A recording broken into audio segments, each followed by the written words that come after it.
Good morning, good afternoon, good evening, wherever you are in the world. This is REGANELITE. Apologies, I'm short on my breath at the moment. Because I've been scrambling the last 20 minutes trying to grab one or two bits for what we're going to be talking about. Because as you guys know, some of you guys may have heard the news that's just dropped with regards to the Middle East. Normally I would leave it till tomorrow, but I think it's worth us covering it now. I'll talk more about it tomorrow morning on the Good Morning Show. We'll see what updates there'll be.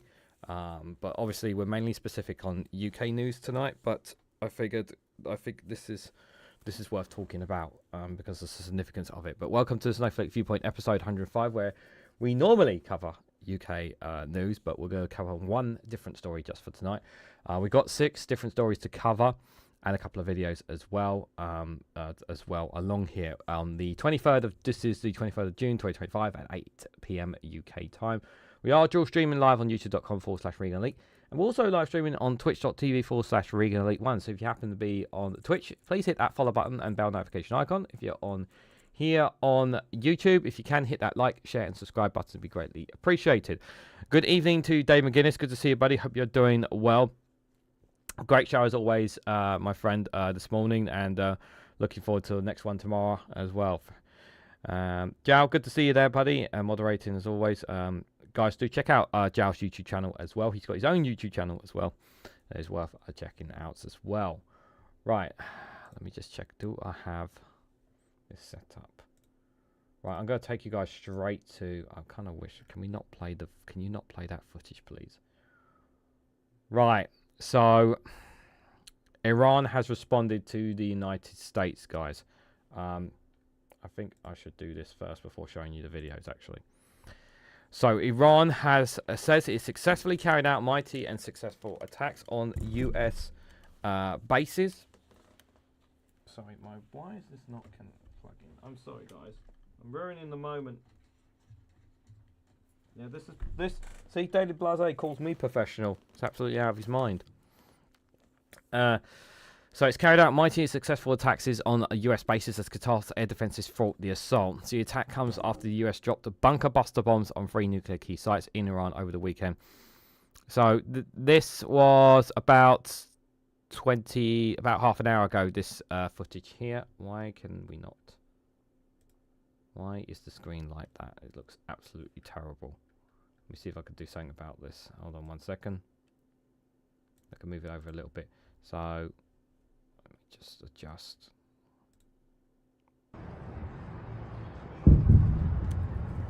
So missiles explode over Qatar and Tehran here.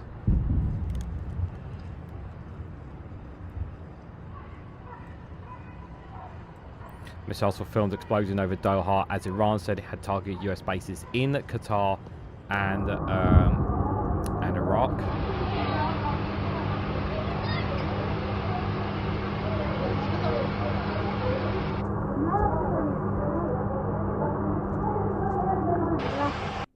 I should point out as well that Saudi Arabia and pretty much most of the Middle Eastern countries have suspended air traffic in the area. Saudi Arabia, Qatar, Iraq have suspended all flights literally as we speak as well. Just before I go into the article, I want to show you this as well. This was in the last hour. Qatar and the UAE shut down their airspace amid escalating regional crisis following Iran's missile and strikes on US base in Qatar. Air traffic severely disrupted. Situation is still developing, it says there. Now, the next 2 footages I'm going to show you, please take it with a pinch of salt, because I don't know how accurate this is, okay? Remember, this is Twitter, so some of it may be misleading, guys, so I do want to stress that, okay? I've only got 1 or 2 clips because I haven't had time to scramble for more, but I just want to show this one here. Apparently, panic is gripping Qatar after the Iran's attack. Qatar witnessing the first attack in its history, apparently. I don't know if this is Qatar, so again, do take this with a pinch of salt. I don't think the sound's worth playing here, but essentially, I don't know how true this is. Again, do take it with a pinch of salt. Allegedly, people are fleeing for their lives. Again, this might not be Qatar. but this is just one clip come up. Now, this one I'm about to play you here. Many people have speculated that this might be an AI video made, guys. And the reason I say that is because this video originated from one of Iran's official accounts. And the way the smoke is portrayed in this is very skeptical as well.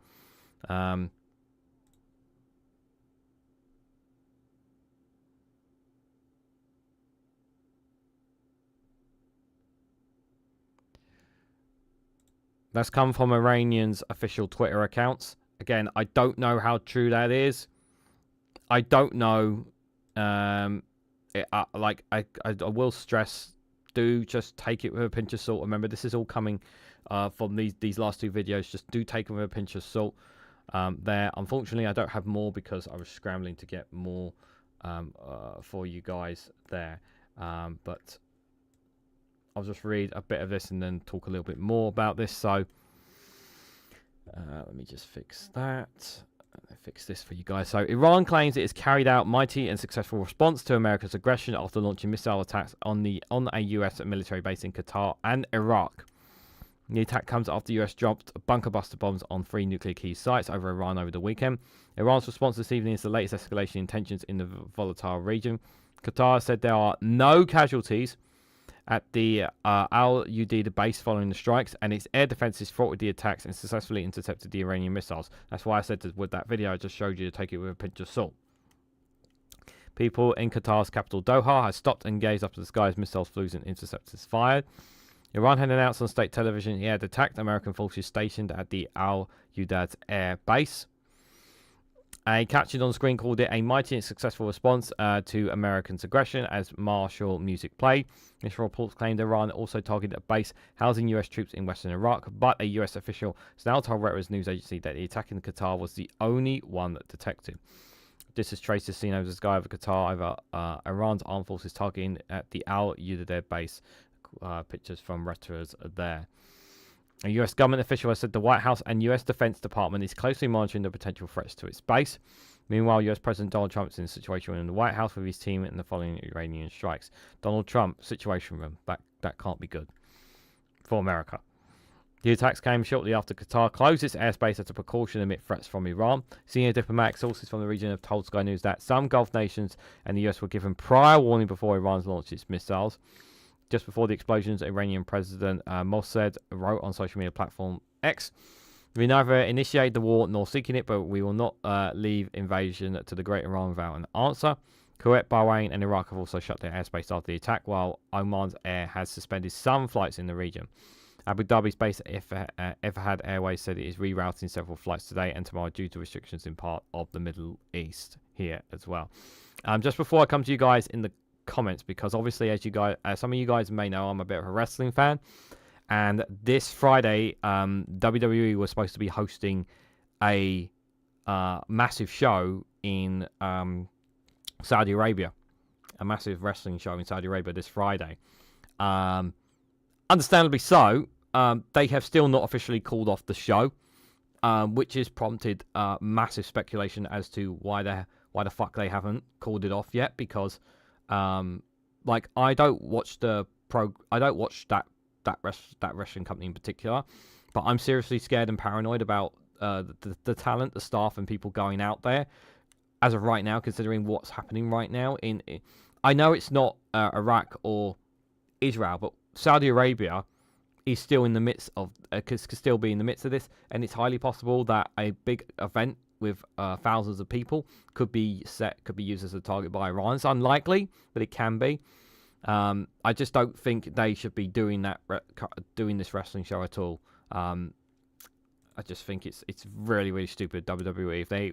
If they haven't still called it off by the time I end this live show, I'm going to be furious, because I really am concerned about the well-being and safety of all the people with it, because I just think it's just fucking stupid to even consider going ahead with that show on Friday, with everything, with what's happened today, what happened over the weekend. It's just not safe right now to go to the Middle East. It is just not safe right now, with everything that is happening there. Let me have a look and see what you guys are saying in the comments. I'm not going to cover it too much, guys, because it's mainly UK specific, but I just wanted to share that with you guys.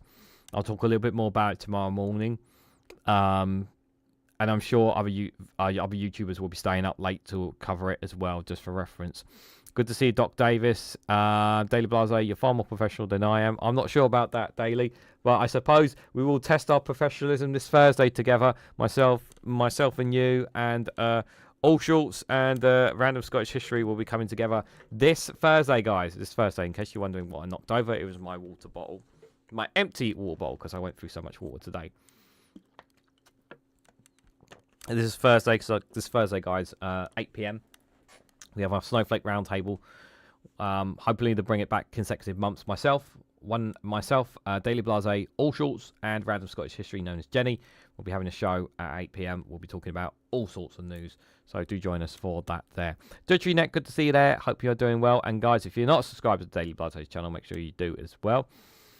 Mezior, good to see you there. Hope you're doing well. Some of the reports say that they were, most were intercepted, but they would say that, wouldn't they? Yeah, it's hard. It's hard to read to know for sure whether or not there's actually, like, that footage I showed of Qatar, like inside Qatar, like people fleeing and that. We don't know how true that is. We don't know how accurate that is, because it's just people putting footage on social media.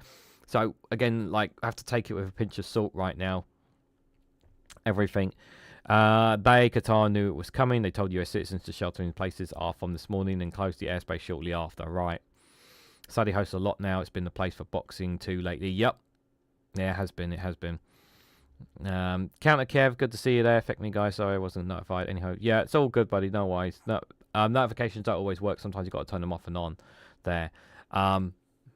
Yes, they do. I am generally concerned about pretty much anyone who's hosting any events in Saudi Arabia right now, and I think they should call it off, WWE. I really think they should, and they would be incredibly fucking stupid to go ahead with it. And plus if I'm one of those talents, or if I'm one of the members of staff or whatever, I'd turn around and say, listen, you know, I care about my paycheck, but I'm not putting my bloody life on the line, you know, because that's what it is. That's what it is, guys. Like I said, I'll cover a bit more about it tomorrow on the Good Morning Show, and I'll also I'm pretty sure I'll be covering more of it on the Snowflake Corner tomorrow, guys. But we're going to switch our gears back to the UK here, guys. I'll take this off for now. So I did actually cover a video on Patreon about this, but this is just more further updates on it. Palestine Action Group is to be banned. The Home Secretary has confirmed. So the Home Secretary, Yvette Cooper, said she will prescribe Palestine Action under the anti-terror law. Let me ask you a question. If it was Israeli Action Group that did exactly what the Palestine group did, do you think they would describe them as a terrorist group? Honestly, hand on heart, guys. If Israel were doing all the things that this Palestine Action Group had done, do you think, yeah, the government would brand them as a terrorist group? No, they're not going. They wouldn't. But it's just, for me, this is excessive, out of order, and way too far from the Home Secretary.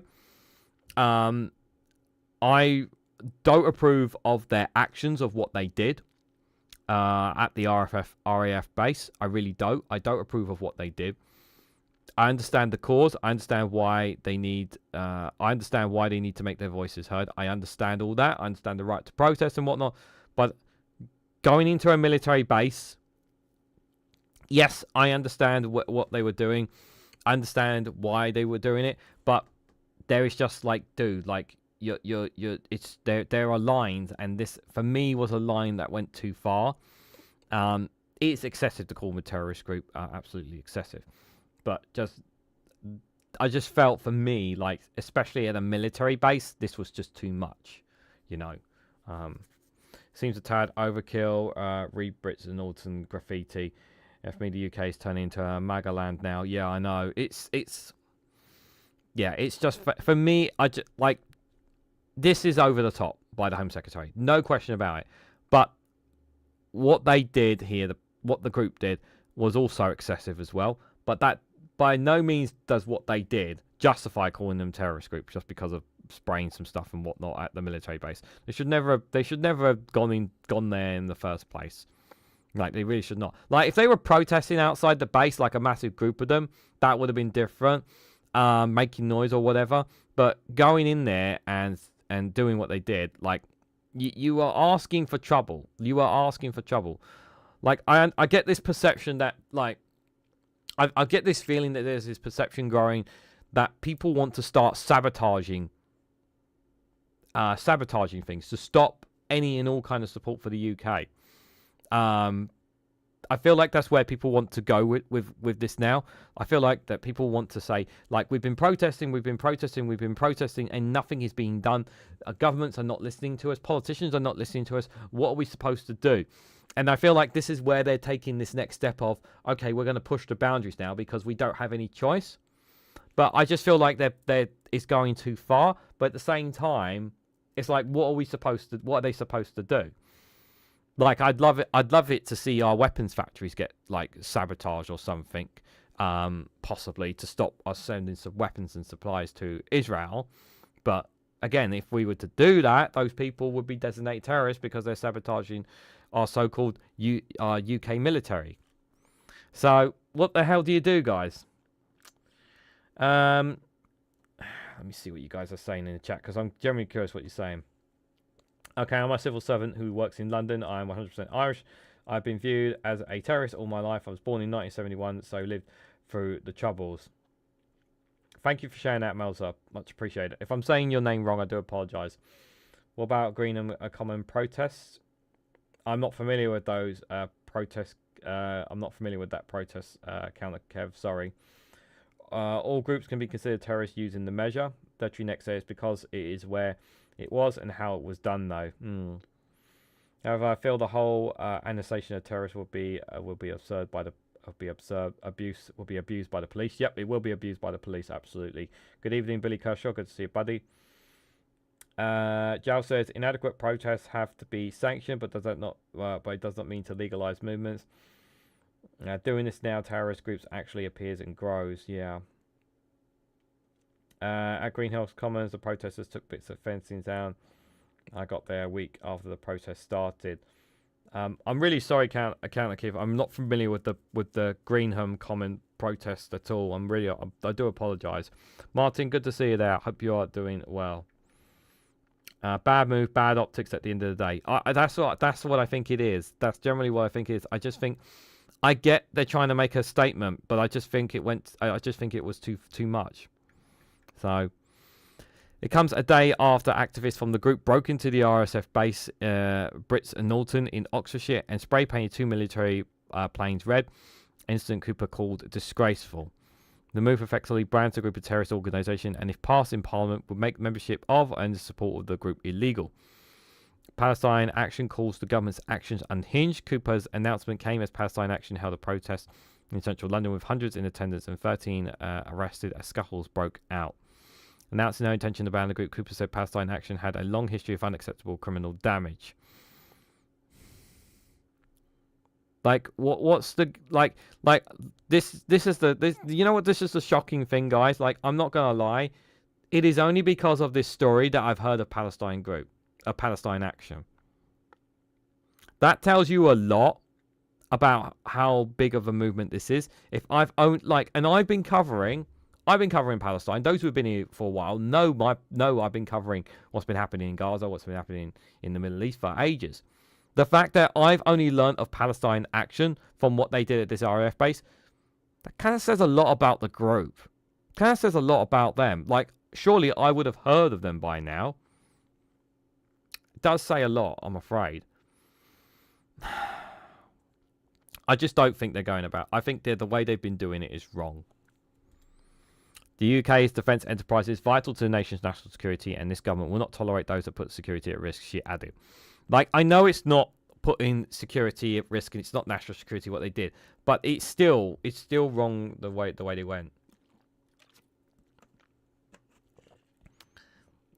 I am a big teddy bear. Billy Kershaw, thank you, my friend. Says Jao. Says Jao there. Okay. Okay, Jao has confirmed he's a big teddy bear in the chat. Okay, that's good to know. In a statement, Palestine Action said that the real crime here is not red paint being sprayed on these warplanes, but the war crime that has been enabled with those planes because of UK government complicity in Israeli genocide. There are teachers, nurses, students, and parents who take part in action disrupting the private companies who are arming Israeli genocide by spray painting or entering the factory's premises. It is plainly preposterous to rank us with terrorist groups like ISIS, National Action, and Boko Haram, it said. We have instructed lawyers who are pursuing all venues for a legal challenge. Israel has strongly denied allegations of genocide relating to the ongoing war in Gaza. Well, we know that's not true. Cooper will lay the draft order before Parliament next week. If passed, the ban would make it a criminal offence to belong to or support the group, punishable up to 14 years in prison. This is well out of order. 14 years for protesting, guys. Cooper said in a written statement, the decision is specific to Palestine Action, does not affect lawful protest groups or other organisations campaigning on issues around Palestine or the Middle East. It is vitally important that those seeking to protest peacefully, including pro-Palestinian groups, those opposing the actions of the Israeli government, and those demanding changes to UK foreign policy, can continue to do so. She added that the group had committed several acts of serious damage since it was created in 2020, costing more than £1 million in damage. In 2022, the group broke into Fell's defence factory in Glasgow, setting off pyrotechnics and throwing smoke bomb into the area where staff were being evacuated. Damage at that site was estimated at £1.1 million.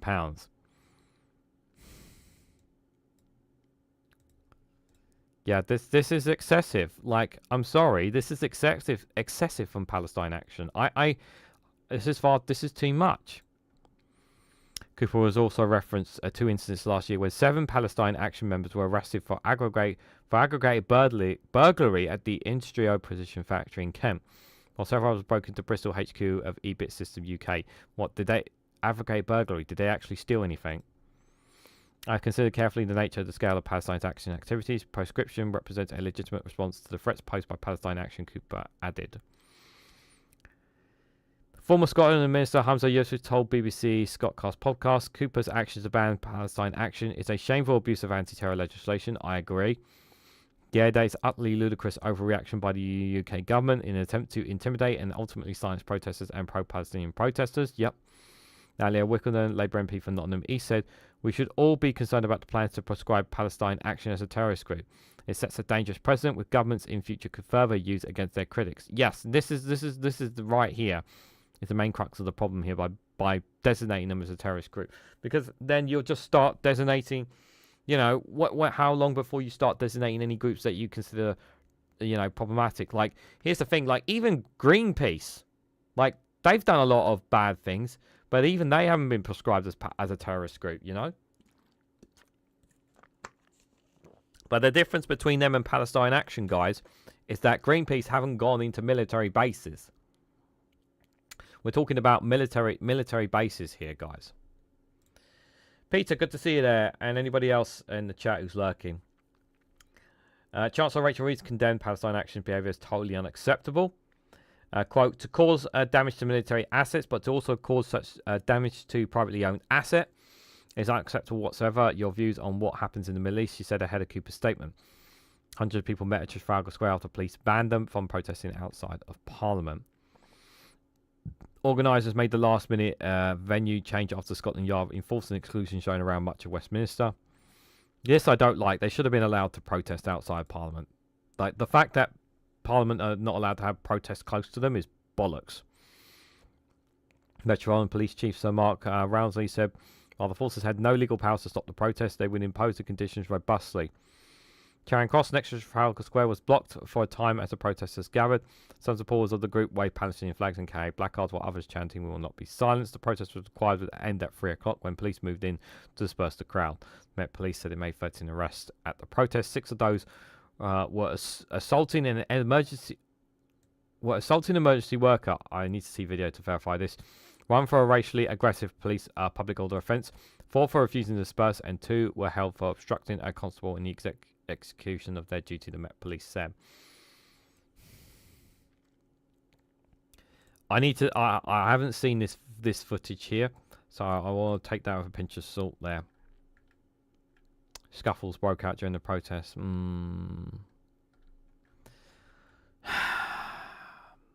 I just think, like, don't get me wrong, I'm You know where my position is on Palestine, guys. You know where my position on it. I just think the line was. I just think lines were crossed. I just personally think lines were crossed in it. Let's see. Have a look. See what you guys are saying in the chat on it. Meanwhile, preachers burn books in Texas. Just Jow. Suella Braverman has said it was a good move. That's enough for me to be against it.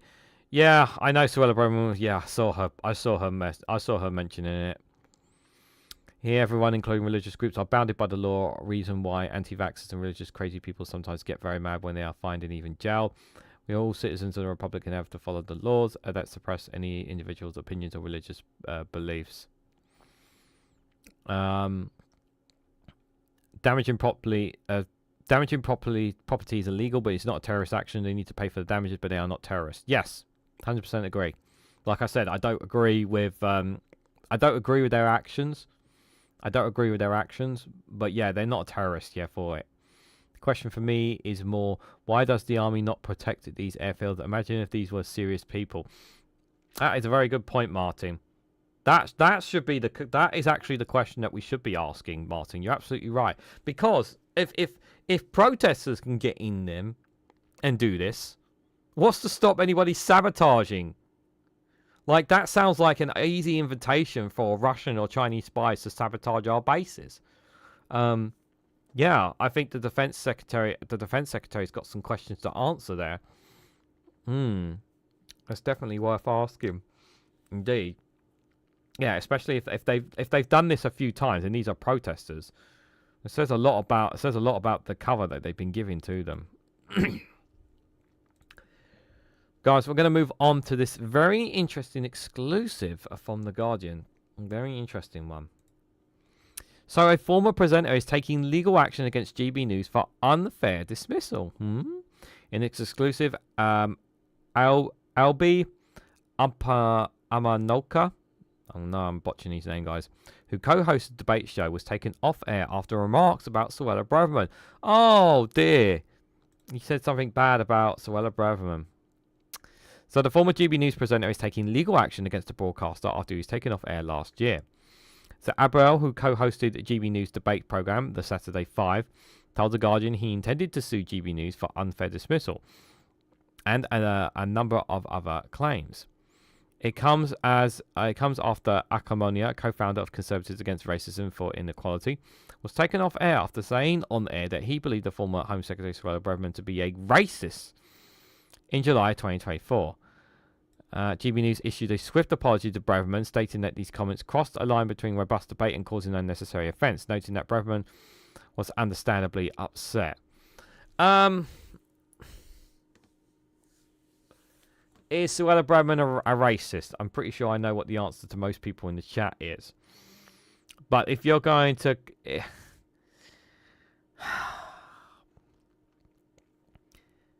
I know it's GB News, but even if you were on Sky News, if you were on BBC, saying this as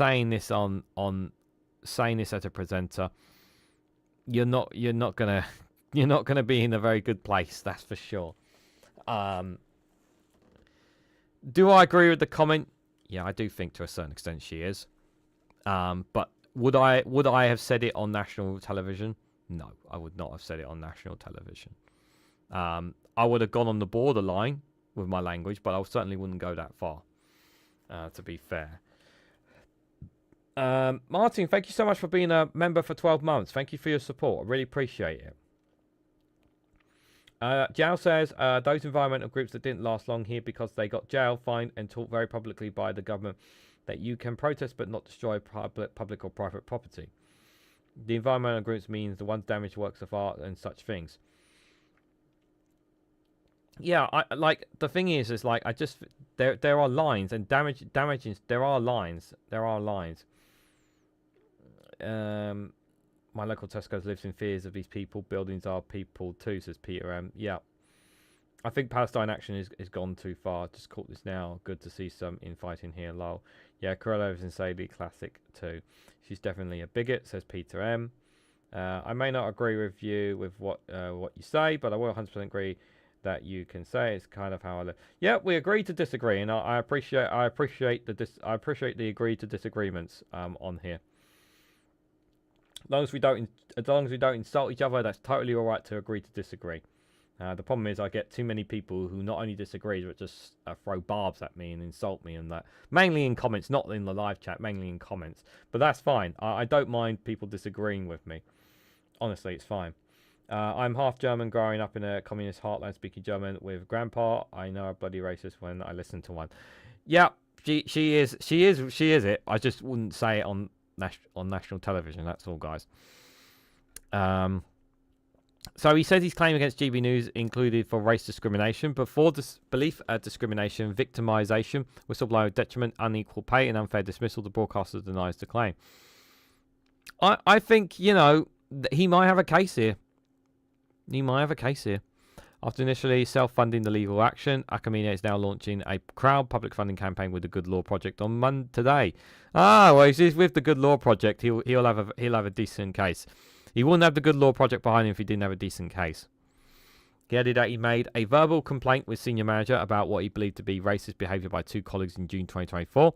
He believes no immediate investigation action was taken. GB News denies any racist behaviour occurred. Quote, the only way that I might be able to change the situation is if I stand up for myself and say he's wrong. I use the channels available to me to make my case, he said.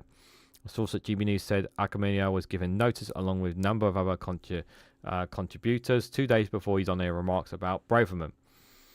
In a statement, GB News has said Mr. Acamino's claims is misconvened without merit and robustly defended. As the claim is ongoing, we do not propose to comment further.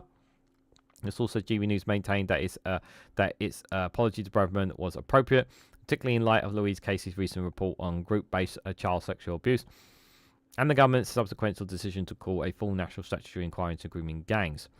GB News has drawn criticism and praise for its approach to news broadcasting since its launch in June 2021, has frequently fallen foul of Ofcom, the broadcast regulator, and has been in breach of the rules 12 times. But in March, Ofcom dropped 11 investigations of rulings into the breaching of impartiality rules relating to incidents in which politicians read out news items, with most of the cases relating to GB News. Cases were dropped after GB News successfully challenged 2 Ofcom rulings relating to the former Conservative Cabinet Minister Jacob Rees-Mogg over readings updating about news stories. Chief Executive of GB News, Angelos, said Ofcom's decision to withdraw more cases from another vindication of GB News editorial decision-making. Ofcom is still too weak. Why has this not been dealt with? It's 35 degrees where I am, says Vicky. Good to see you there, Vicky, if I didn't say hello already. Oh, do stay hydrated. Anarka said he had been drawn to the broadcaster's fresh approach on its launch and its commitment to free speech.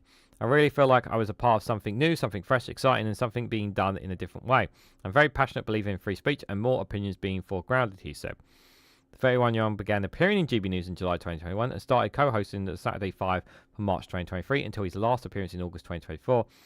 He said he believed strongly in the GB News project and had been left feeling dismayed by the nature of his departure from the broadcaster. I'm very sad about the situation. I was obviously very sad when it happened, and I'm more sad that we got to a point where I'm pursuing legal action against GB News, he said. So he was very much in on this. He was very much in on it with GB News. He was very much in on that, on the right wing and that kind of side of things. But because he spoke his mind, he's basically been kicked to the curb here. Hopefully he will. Good Law Project equals GB settlement. I hope so, Counter Kev. I hope so. The High Castle Indian mentality is it's not, it's clear as day, no shock, says Dirty Neck there. Everyone talking about the weather. Yeah, because it is quite warm. Yeah, I just hope his case is successful. I think that's the main thing. I just want the case to be successful. And hopefully GB News has to pay out for it. To be fair, we know it's bankrolled by millionaires anyway, so it's not going to get harmed too much, guys. Speaking of things that are causing us harm, is this heat wave that we've been talking about. You guys have just literally brought up in the chat. It's getting so hot, but just remember, guys, it's nothing to do with climate change. Don't take my word for it. Take it from Colin from Portsmouth. Colin from Portsmouth is on the line. Hello, Colin. I am disgusted Anthony, absolutely disgusting. This is not a heat wave. Yeah. It's called summer, and it's lovely. It used to happen every year before the wokerati banned weather. Well, it has been unusually hot, Colin. That's the thing, isn't it? Only if you're not used to it. You Yeah. need to train yourself. I'm spending 4 hours a day sat in a Ford Mondeo in my local Tesco car park, windows up, no shade, heating full on, and a massive thermos of hot beefy soup. That sounds horrendous, Colin. Please don't put those images Yeah, into it my is, mind. but it's lovely when I come out. It's weather, Anthony. It builds character. A lot of people are concerned, Colin. Schools are closing early. There's lots Because of a bit of sun. Don't Yeah. make me laugh, mate. Back in my day, if the playground didn't melt your shoes, it wasn't a proper education. You come home with third-degree burns and a cornetto. That's what made this country great. What about the environmental risks, though? The wildfires, Colin, the droughts. Wildfires? There's more fire hazard in a Wetherspoons curry night. You want a national emergency, Anthony? I went to 4 shops yesterday and not one of them had Soleros. Labour have deliberately brought about an ice cream famine. Total collapse of society. Do you think climate change might be playing a part, though, Colin? In your heart of hearts? No, not having it. Al Jolson made climate change up when he ran for president in the 1980s. Yep. It's nonsense. Mate, it rained solid for 12 years in Portsmouth between 1993 and 2005. I've still got trench foot. Now the sun comes out for a week and we act like the sky's on fire. It's nothing but fear-mongering by the wokerati. And fear is the worst type of monger. So we don't need a hosepipe ban in your view, Colin? No, the opposite, mate. We Yeah. should make daily hosepipe fights compulsory.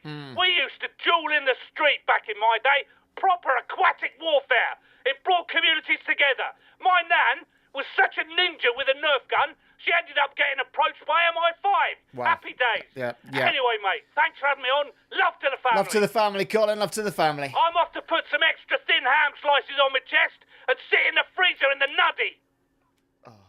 Colin. Bit too much information there.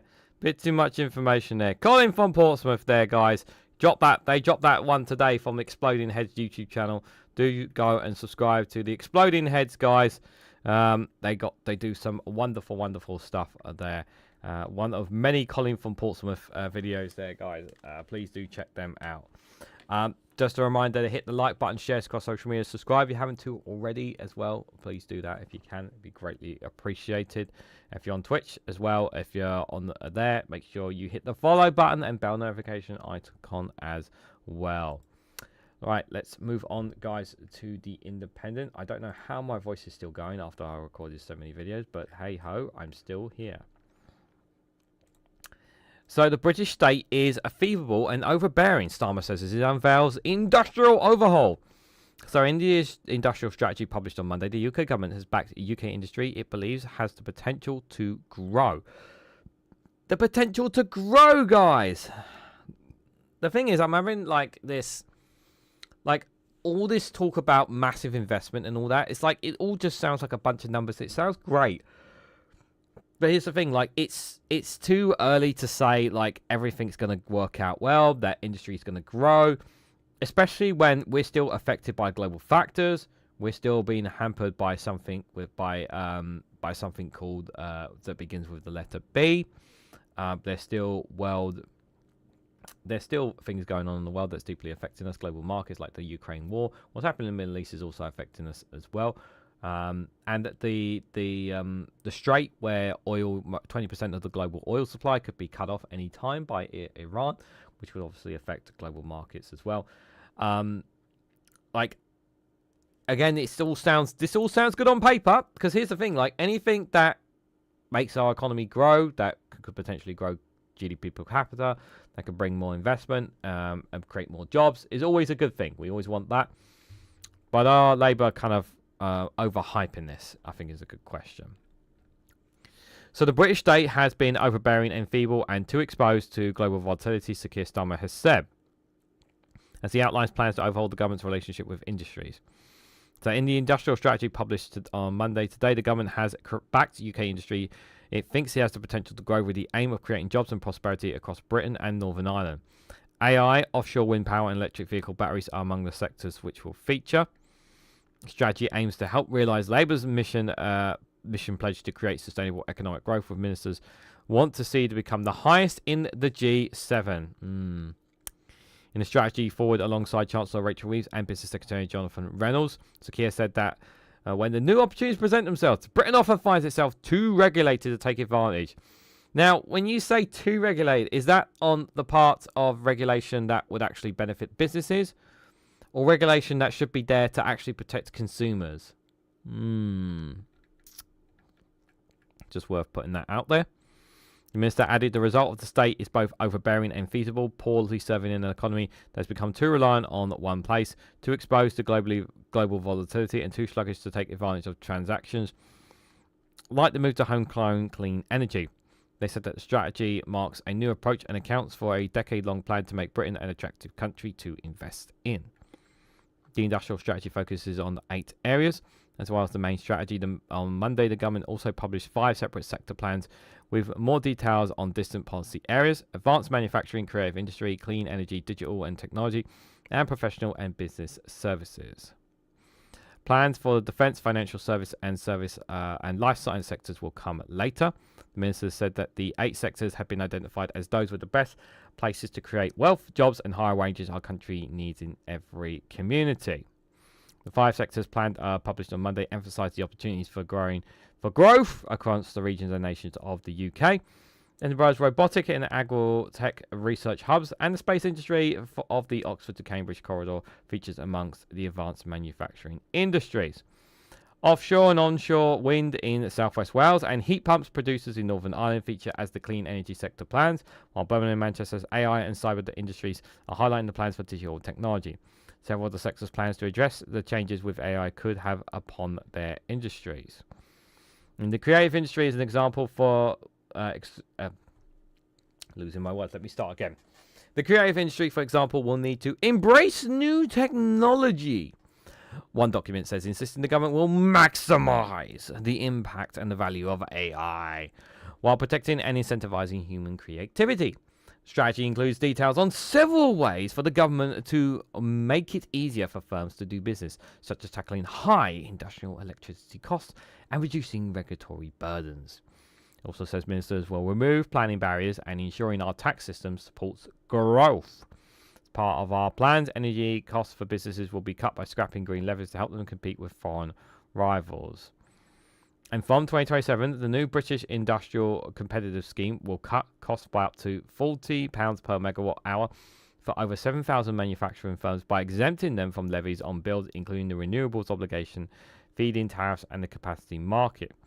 Strategy comes as the latest figure to indicate the economy shrank by 0.3% in April, biggest monthly contraction in gross domestic product for a year and a half, as businesses felt the impact of Donald Trump's tariffs and domestic pressures as a result of hikes to firms, national insurance contributions, and the B word, which nobody wants to keep mentioning as well, because that's still affecting us to this day. Like this all again sounds good on paper. Sounds like, yeah, we're gonna boost things, and but are we really gonna feel this? Our business is gonna feel this. It's gonna take time to see if this actually comes to fruition. This so-called industrial strategy is actually gonna pay off for this Labour government. But there's still plenty of years between now and the general election.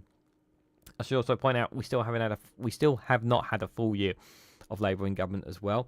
So there is that benefit of the doubt we need to give as well. I know some people don't want to give any benefits of the doubt to the Labour government based on their history, and that's totally understandable. But we will see in a few years' time if people are feeling better, if businesses are better off as a result of actions that this government has made. Right now, it's kind of a wait and see moment. Right now, you need a large market to sell all those products, says Jao. A large market. I wonder what market in particular you're talking about there. They're building 3 battery factories in the town I work in. Jal says start for AI and other types of industries get tax exemptions and subsidies here. 450 million market, 450 million pound market. Starmer says. It doesn't matter what they do if Iran closes the strait. Look at how bad it gets for when the ships got stuck in the Suez and blocked for ages. Prices went mad. You couldn't get any new tech, etc. Yeah, I remember that. I remember when that ship got blocked in the Suez Canal. That was crazy. People were kicking off and everything when that happened. Melzer, yeah, thanks for reminding us about that. Yeah, the prices of oil is going to skyrocket either way. But the thing is that I mean, I'm generally worried that I'm just going off topic because we were talking about it earlier. I'm worried that the US and its allies, yes, allies including us, will intervene to ensure the strait is open by excessive force if possible. Counter Keith says, for ages I can't understand why we are not going mad for tidal wave power and also offshore wind because we are a freezing island. Freaking not freezing, bloody oil, correct. Yeah. We are a bloody island. Yeah, I know. We're an island. Like, energy is literally around us, but we don't want to harness it. Large market, the Faroes. Yeah, the Faroe Islands. That's the big market we're looking to get to. That's the real big market, guys. That's the real big market. Yeah, let's save that one for last. Let's do this one actually next. So I've got two back-to-back Barline Times stories for you guys here. So I was mentioning, not to mention the B word. I guess this is probably why. 9 years on from Brexit! Yay! It's been 9 years since we left the European Union. And I've had enough of London too. What? I live in London. What's this all about? Inspired by the insight of Matthew Goodwin and David Goodhart, Professor Ivor Odgrin documents the terrifying changes that is happening before our eyes. So how's it been, guys? How's the 9 years of Brexit? It's been 9 years now since we voted to leave. It's been 5 years since we officially out of the Single Market and Customs Union. How would you feel, guys? Do you have more money in your pocket? Do you feel your lives have improved? Are you happy? Because that's the most thing. It's supposed to be happy people. You're supposed to be happy people. Like the fish in the waters that Jacob Rees-Mogg says. They're better fish and they're happier fish and they're British fish. Are you happy now? Are you better? What has Brexit done to improve your lives? Answer in the comments below. Yeah. So not so very long ago, our capital stood as a model for all that was great and good about Britain. Sitting at the heart of an empire upon which the sun will never set. It moves at its own inimitable pace, as men in bowler hats, pearly kings and queens, flying nannies, bowler hats, reminds me of someone, and anti-pollen chimney sweeps went about their business. Gaily hung in the air, and despite the occasional outbreak of plague, the lovable London Cockney could always be relied upon to drop everything in a trance and break out a song. Crime, if it existed at all, was quickly solved by little old ladies in cardigans or retired Belgian detectives or men in deerstalker hats on account of all criminals being fairly obvious from the start. I'm just going to say this as somebody who worked a lot in London. This is a bit bollocks. Crime may have gone up since in the last several years, but I wouldn't particularly say it's skyrocketed under Brexit. I think that's a bit excessive. Which is not to say things were perfect from my research on YouTube. I have discovered that for much of the early 20th century, people walked very quickly everywhere, and you could neither speak nor afford technicolor. And while World War II was largely a joyous empire, the Blitz was not at all fun, as on one occasion Buckingham Palace got hit by a bomb. But for the most part, people knew their place and were happy because London worked, largely because it still had coal-fired power stations, indeed before Wokies turned into an art museum. What's wrong with the art museum there? I think it's pretty cool. Like, well, what else was you going to do with that power station? What else was you going to do about that power station? Like, knock it down? Like, I like its design. Being fickle there. Bankside provided people with all the jobs and cheap electricity they needed, and more to the point, they ensured London's pea supers were real frog and not like the Gen Z mist you get today. Despite what snobs might tell you, the food was plenty too. There's still plenty of food. This is excessive again. Most restaurants offer a choice of two types of bread, white or brown, and an array of well-cooked food that more exotic dinners could spice up with the condiments that might include salad cream, tomato ketchup, and a splash of malt vinegar.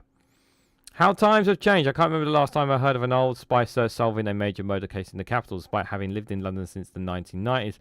I've not seen one chimney sweep break into elaborate song and dance routine with a flying nanny and a proper sea part. Maybe we shouldn't be taking this seriously. Those on the woke left will claim that this is because now I'm the best deluge and possibly a bit racist, but my research funded by the Institute of Tax Haters proves beyond all possible doubt that every single ill in London is down to Sadiq Khan and immigrants. Yeah, everybody. This is what the right wing always do. They always say it's all Sadiq Khan's fault. Yeah, he got voted in as London mayor not once, not twice, but 3 times. And I always said on the third one, if they actually hired a competent, if Conservatives actually put a competent mayor, they would have gotten their London mayor. Instead, they voted for an idiot. They put an idiot in front of it. Data rigorous assembled by myself and ex-user, white feet, whatever that long digit numbers, shows that London is in danger of becoming different as to how it was in Oswald Mosley's day when the race and immigration simply were not an issue for anyone. Shocking figures speak for themselves. Sadiq Khan was first elected mayor in May 2016. Not one statue has been erected to Winston Churchill. Wimpy restaurants, once so prevalent in the capital, have all but disappeared from our streets. Hey, that was before Brexit, just for reference, the Wimpy restaurants. And by the way, there is still one not far from where I live, a Wimpy restaurant. We literally went there last Saturday, and let me tell you something, the shakes were good. Wimpy shakes. Very, very good. Highly recommend it. Whole swathes of the city have been pedestrianised while laughing. Happy young people drinking mocha lattes in the sun, enjoying the distribution continental al fresco evening dining experience in the no-go area of Camden. Camden's not a no-go area; it's perfectly fine to go to. By the way, there's a I haven't been to Camden yet, but I know that they do there's a wrestling show that do in the what's it called, the Camden Ballroom in the area. And I've not heard any wrestling fans had any problems going there and back, just for reference. And Islington, what's he got against Jeremy Corbyn's district? London's black cab drivers have to go the long way around to GB News Studio in Paddington. Okay. Meanwhile, many of the cities and best car parks now doubled as farmer markets. I see that reference there. While the streets filled up with people protesting of mass slaughter of children in war, making it almost impossible for Paul Marshall to park his Bentley in the capital at the weekends. If you know who Paul Marshall is, you get the reference. But it's the democratic shift that shocks most of all, as evidenced by the electoral rolls. Once common British surnames like Sachs, Kohlberg, Gotcha, Brondel, Driscoll, and Harakov have all but disappeared from the capital, while 18 children in England have been christened Nigel since 2016. None of them were born in Brixton. Okay. Even more chilling, we've discovered that every single white British person who is alive in London today will have been replaced by someone in the year 2147. Well, I'm probably not going to live that long, so they can replace me now if they really want to. All this is happening in front of our very eyes, but like the graffiti is so prevalent that the capital, nobody seems to care. One particular egregious example of the latter near Waterloo Station features a large bear in a duffel coat and red hat with the terrifying slogan, "Everyone is welcome here," written underneath. I used to say that about Paul Paddington. Who puts it in there is anyone's guess, but it's a frightening reminder of this city was once home to the likes of Prince Albert, Freddie Mercury, George Hannah, and Judith Keir, have fallen to unstoppable waves of immigrants. I've got a feeling this is a bit of satire, in case you haven't got it, guys. The Londoner bomb sites, dirty abandoned buildings, National Front marches, racist schoolyard jokes, skinheads sniffing glue, and free choices of baked potato and a drab of very dangerous underground systems is in serious danger of disappearing forever, to be replaced by a multicultural hellhole where people just want to rub along together. The promise of Brexit was that all this unnecessary change would be stopped in its tracks. And maybe it's really time that we took back control and build a gigantic wall around London to seal it off. In the meantime, it's enough to make one want to move to Spain. If only I could. Yep. Not one to take seriously, guys. Bit of fun, I would say that one is. A bit of fun. What do you guys honestly think of that? Generally curious. It's the SNP fault that Sadiq Khan became mayor. Yeah! It's John Sweeney's fault. It's all John Sweeney's fault. Has to be him. He started all of this. Many moons ago, when I was young and desperate, I worked as an assistant security guard in nightclubs and such. I cannot stand drunks since then, says Jow. Don't blame you for feeling that way. Don't blame you. I can say the UK lost, for example, school trips from schools and unis here. A lot of businesses and tourists travelling. Oh, that's such terrible. Oh, Steve McMahon, good to see you, buddy. Good evening. Hope you are doing well. Thank you so much for the 10 New Zealand dollars. Thank you. That's very, very generous of you. First super chat of the day. Not first super chat of the day. First super chat of this live stream. Can we find 4 more? That is the question. Vicky says, I'm a little old lady. I've never understood that businesses, but it seems wasn't given a chance to work. I feel sovereign skint, says Dirty's neck. Peter says he feels so sovereign. Might as well have a bit of fun, guys. Jolly drunk is fine, but it goes to a certain point that it's no longer bearable, says Dirty's neck. Yes, that's true. There are lines there, indeed. So, to another serious story here. Last story, guys, for the night. From lawnmowers mishaps to expenses scandals, 10 fresh embarrassments for Reform UK. Shall we read out some more embarrassing things that Reform UK continue to do, guys? Because of course, we need to make sure that everybody knows what a complete and total clusterfuck this political party is when you give them power. Nigel Farage's newly expanded party is already struggling with costly U-turns, police investigations, and increasingly bizarre behaviour. Oh dear, oh dear. Oh, he's not very happy. He's not happy at all. A week is a long time in politics, and never has been more the case than with Reform UK. In recent weeks, we've been closely following the party's dozen councils they took control of back in May, and detailing many scandals, resignations, council meetings and culture wars that they've been getting themselves involved in. After each piece we publish, we've been inundated with yet more examples of what's been happening as Nigel Farage's fledgling party meets the reality of actually managing local government, as well as holding ministers to account nationally. So here's a roundup of what we've seen over the past week. By the way, guys, I do recommend, if any of you who are listening are on X or Twitter, if you're not on it, don't worry. But if you are, there is a great Twitter account I do recommend you guys giving a follow. It's called Reform UK Exposed. And it does exactly what it says on the tin. It exposes Reform UK on stuff like this stuff we're about to read. The person behind the account is very, very good. So number 1, Reform's anti-home working policy will cost millions of pounds. So Reform's hardline anti-home working policy is already crashing into realities of modern Britain. At Durham County Council, where the party took control in May, it has emerged that they would need to find an additional 13,500 square metres of office space to accommodate all council staff working full-time in the office.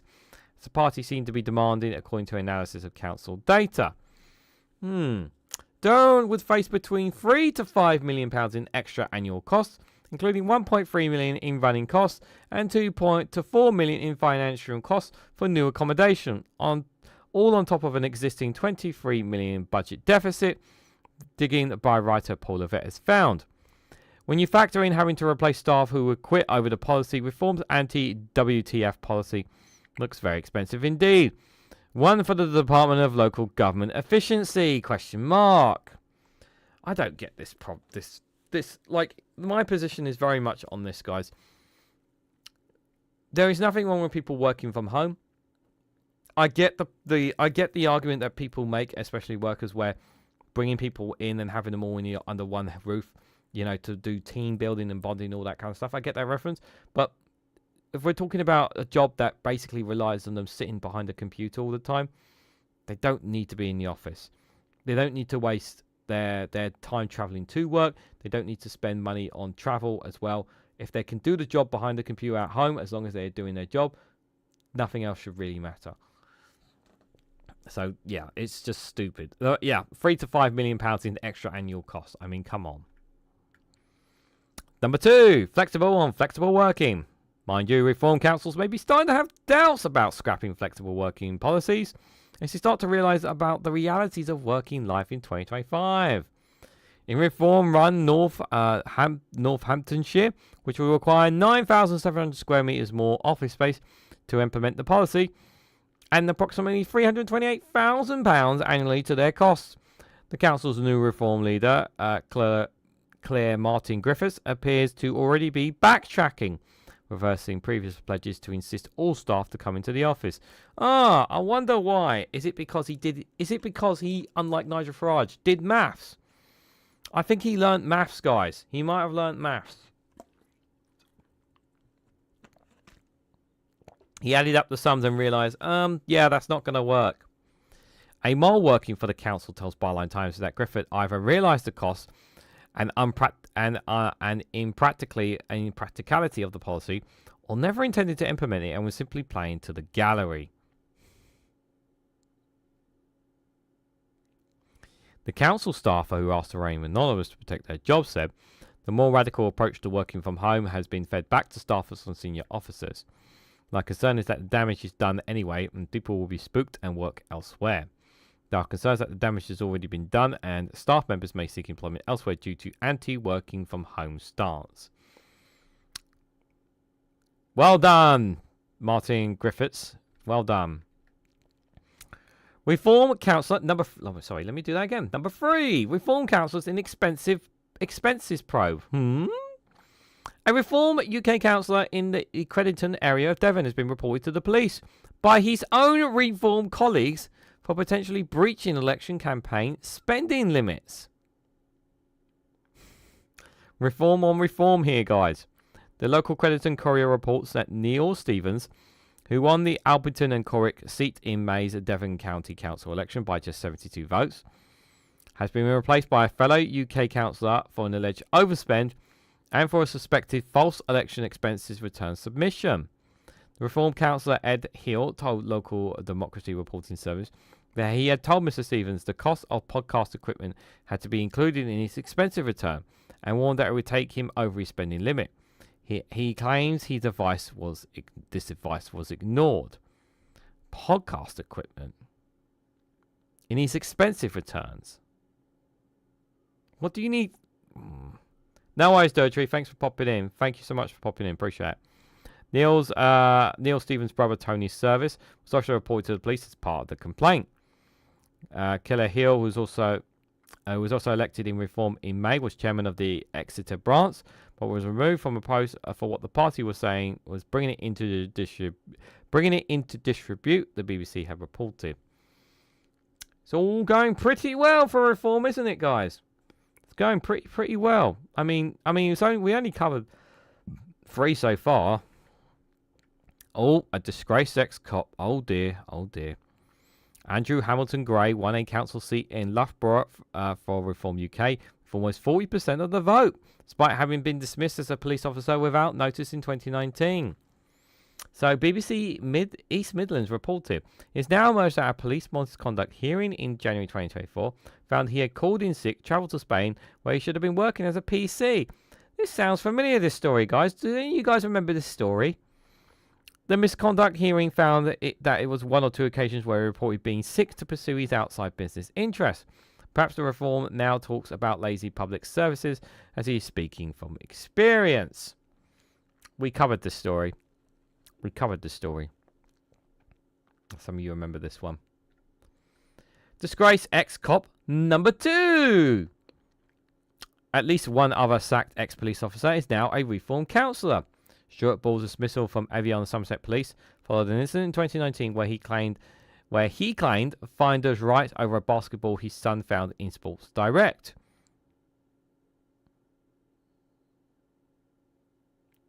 The Bath Echo reported that a police misconduct panel heard that Ball ordered a shop assistant to the police station and got into a heated exchange with the shop manager who asked him to leave. The manager took the Ball to Wells Police Station the following day and complained about Miss Ball's behaviour, whereupon Mr. Ball accused the manager of theft and threatening violence. Speaking to local Democracy Reporting Service, Mr. Ball said he had only identified himself as a police officer after the manager had become frustrated to try and calm the situation.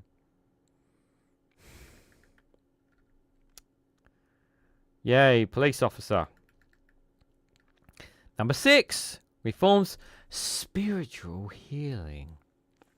Catherine Ann Shaw, the new elected Reform councillor for Upton in West Northamptonshire, describes herself as a hypnotherapist who says she offers EMDRs, that's eye movement desensitization and reprocessing, Reki, a neuro-linguistics programming service.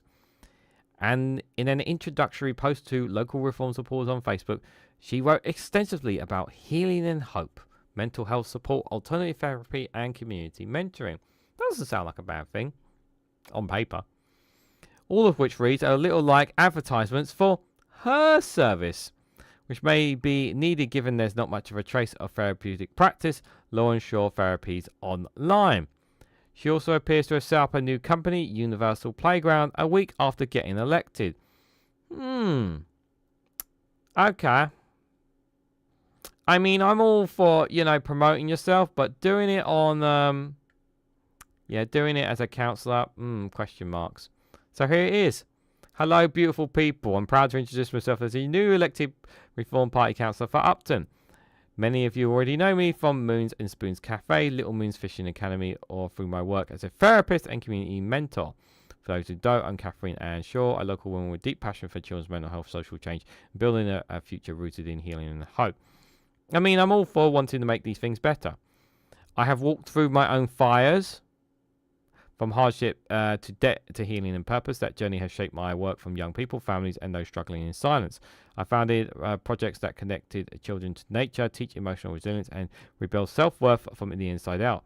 My therapy practice combines EMDR, hypnotherapy, Reiki, and neurolinguistics programs to guide many people back into themselves. I really want to say this started so well until she started really opening up here. Now, with the privilege and responsibility of being your councillor, I intend to bring a fresh, practical, and deeply human approach to local politics. What does that mean? I will fight for real mental health support, especially for young people. Okay. I will amplify local voices, especially those who feel ignored, unseen, and unheard. I will work to bring alternative therapy and mentioning into schools and youth settings. I will challenge wasteful spending, promote community-led projects, and support affordable housing and ownership for working people like myself. I will always act with transparency, compassion, and courage, never afraid to ask difficult questions or propose new solutions. This is more than politics to me. It's a mission. I want to bring back a sense of pride, purpose to Upton, Northamptonshire, England, the UK, especially for the next generation. I'd love to hear from you, ideas, needs, and concerns. Kind of like a bit of a wait and see one here. But yeah, setting up a new country universal playground after a week after getting liquid does raise some suspicions. That's for sure. Number 7, the chief whip piles on. It's Mr. 30p Flea. Reform's chief whip, Lee Anderson MP, triggered a wave of online abuse against a Facebook user after the latter called Anderson a scab, presumably over the ex-miners Anderson role in the miners' strike under Margaret Thatcher. Anderson posted the user's profile picture and name, showing a relatively elderly man with EU stars around the image, saying his profile picture tells you all you need to know about him. Hundreds of Anderson supporters then proceeded to mock his appearance in the comments. Anderson posted the jibe on Facebook X, where he has hundreds of thousands of followers. Okay. Lovely comment, but Bill's profile explains a lot. What? It's just a face with stars. If that's the face of Europe, give me UK every time. He needs a hard... Oh my god, these people. Several Reform fans then proceeded to target the user's Facebook page with abuse. A Byline Times reader who complained to the House of Commons authorities over the posts that were told they would not be investigating. Presumably it has technically happened outside Parliament. Are you fucking kidding me? This guy incentivized others to promote and evict harm on another person. He should be in trouble for this, Lee Anderson. This is fucking outrageous. This is outrageous. This is not a funny one. This is fucking bang out of order. Like to pull up his picture like that and intentionally put it out there with the intention of having him mocked and have people target him just because you disagree with him.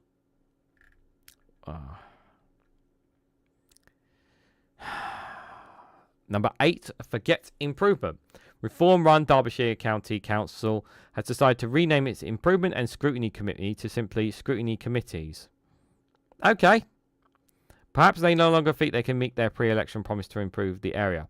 Such ambition! So resolve to, number 1, appoint the chair, vice chair members of the council standing originally committee, subcommittee and scrutiny committee set out in the appendix 2 to the report.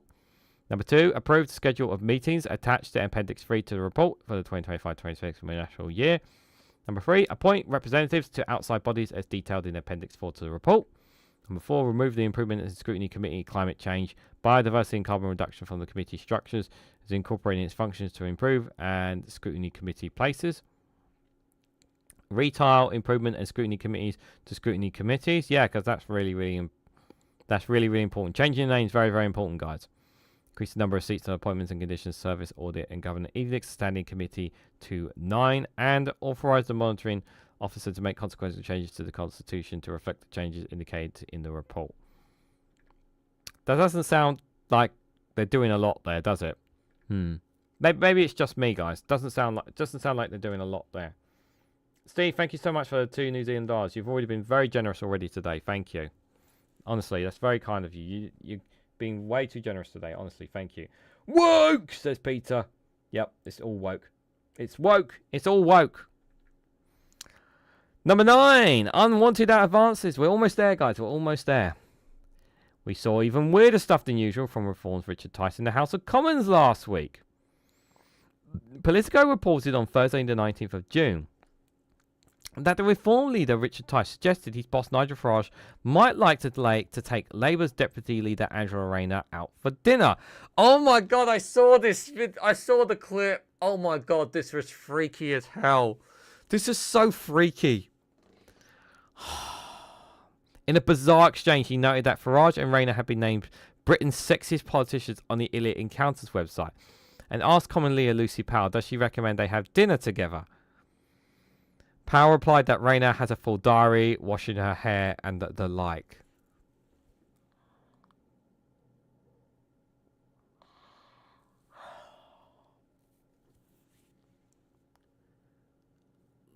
I mean, it's not like Richard Tice has got anything else to do. It's not like he's an actual MP. It's not like his constituents have issues that need resolving or anything like that. Like, no, you're going to make some kind of this. It's just disgusting. Like, it really, really is. Like, come on. Like,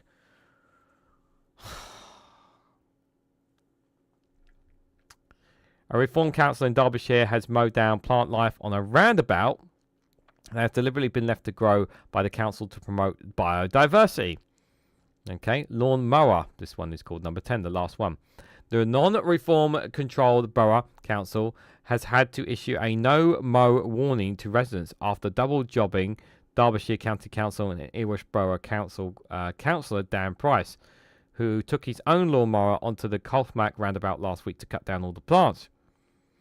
He said, I am a hands-on councillor. I want to do things differently.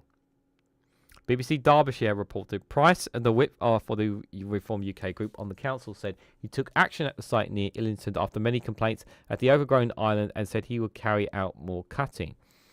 Several readers argued that if the grass was left for ecological reasons, the councillor should face prosecution for the damage. On Threads, Paul Murray wrote, he's taken a space filled with life and biodiversity and left it dead. What are the odds that he's the sort who digs up natural grass and puts down astroturf? Ouch. Do you guys want to actually see the clip for this? I might be able to find the clip for you.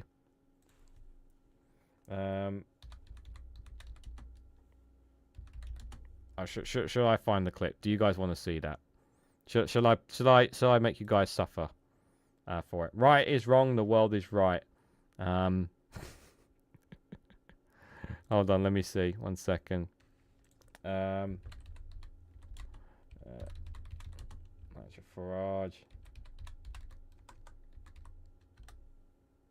Let's see.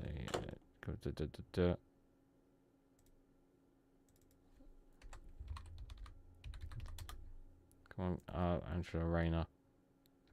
Where is this clip? Nope, that's not it. Nope, that's not it.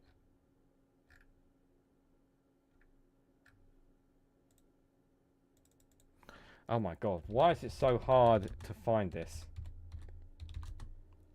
You would think that Twitter, if you just type it up, it would just come up quite straight away, but apparently it's not.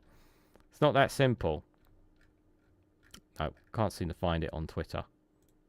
Absolutely pathetic. Okay, well, I'm just going to leave it then. Yeah, I wanted to put you guys through hell, but apparently I can't do that. Sorry. Right, clippy clip. Tice is probably a son on the beach. When did his mum vacation here or in Spain? Farage sexy now that understands English women's vaccinating here. Yeah. I'm not saying that comment. I'm not saying other comment. Sorry. Techno shizzles. No, it's Twitter. It's Twitter letting me down. Is what it is, guys. It's Twitter letting me down. Okay, guys. So we've come to the end of the show, but before we go, we've got one last funny video to see ourselves out. And for some of you who have been following closely, obviously we are strong and advocate supporters of the Democratic Penguins Republic. And I know how much for those who appreciate and love the Democratic Penguins Republic. Don't worry, guys. Pingu is here. Pingu is here. So we are going to watch an official military parade by the Democratic Penguins Republic. A proper one that you guys can appreciate. Money well spent on McDonald's Island. I just want to make this clear. This was not money funding by the one admit that this military parade was not funded by you guys who have super chatted gifted memberships to me from this YouTube channel. Penguin wants to make that clear. None of that money went towards this parade. It went actually to good causes. We wouldn't waste Penguins taxpayer money like that, just for reference, guys. But here is a real military parade, unlike the one in America. So I hope you guys enjoy this. Let's hope it runs pretty smoothly. The drums of frost begin to pound as Marshal Pengonel surveys the ground. No voice is raised, no wing misplaced, each soldier carved by glacial grace. The flag ascends in frost and flame, 10 million march in the nation's name. No empire stands before our row, we march and winds forget to blow. The world stands still, the tyrants flee. This parade was made for all to see. The frozen legion with iron pride, our fiercest few march first in stride. The columns roll with armored might, while penguins stretch beyond the sight. The motherland breathes cold and deep, and all who watch will never sleep. Come closer, quick, don't make a sound. That rhythm shaking through the ground, that's history's heart, 10 million wide. You're lucky, child, to stand outside. No empire stands before our row, we march and winds forget to blow. The world stands still, the tyrants flee. This parade was made for all to see.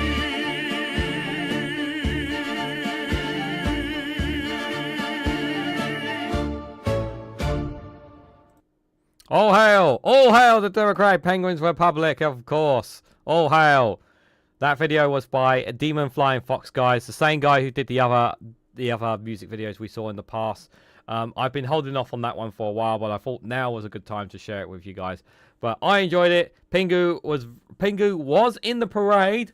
He was in the parade. You just didn't see him there, guys. He was actually there in the parade when it was done, guys, as well. So I just wanted to share that. With you guys. Steve, honestly, you didn't need to do that. Thank you so much. You honestly did not need to finish the goal. Honestly, you did not need to do that. Thank you so much. Honestly, for the another $6 New Zealand dollars. You honestly did not need to finish it. Honestly, it's fine, my friend. You've been more than generous today. Sorry, honestly, thank you. That's extremely generous of you. Honestly, you've been very, very kind. Really appreciate that support. Thank you. Well, there are better marches than the Americans. Well, hey, the Penguins can definitely march a hell of a lot better. And you could see they were taking it far more seriously than the Americans, that's for sure. They're taking it far more seriously there. That is for sure. Yes, if you guys want to check out the video, it's in the link for that. It's in the description. Again, the YouTube channel is called Demon Flying Fox. He's got quite a few other videos in case if you guys are interested as well there. So guys, I just want to remind you guys, I will be back tomorrow at 8 a.m. We'll be covering news from outside the UK. Obviously, we'll definitely be looking at the reaction and the reaction to what's happened the last couple of hours with Iran strikes on US bases in Qatar. There may be some counterattacks possibly as well. So it'll be definitely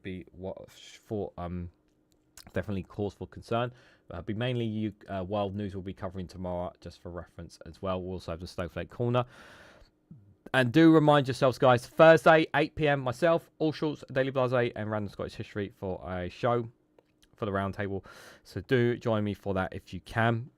Sorry, I've got a bit of reflux just coming here at the end. But I want to say thank you so much, Stephen Morn, for the generous super chats today, both this morning and now. Very, very generous of you, my friend. Thank you guys all for coming along. Thank you guys for all your comments. Really appreciate your comments, guys, as well. Enjoy the rest of your evening, whatever your guys' plans are. But just before you go, if you haven't already, please hit that like button. Be greatly appreciated. Share this across social media so others are notified of this live stream. Subscribe if you haven't too already. And if you want to financially support me in the work that I do here, you can do so by becoming a YouTube member for as little as 99p. You can even join me on Rumble or Patreon for exclusive content on those platforms. So thank you all so much for watching, and I hope to catch you all very, very soon.